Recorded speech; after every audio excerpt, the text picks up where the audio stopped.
Honestly no, wala pa ko sukad naka-donate og dugo.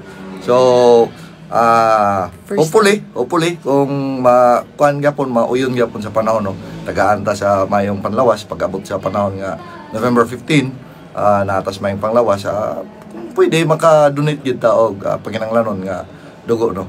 So kung unsa manggaling ang kinahanglanon mo, pwede atong ma-supply pod kung unsay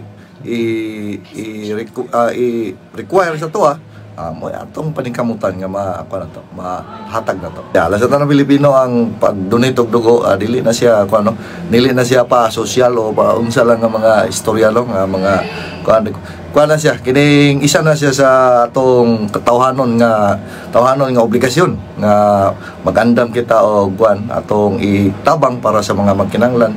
Kung in kaso mong galing moabot ang mga katalagman, mga dili na tumatagan nga mga pangitabo no nga magkinahanglan dita og dugo day. So mas maayo nga kung nakita sa mayong panlawas makaandam kita og donate sa dugo.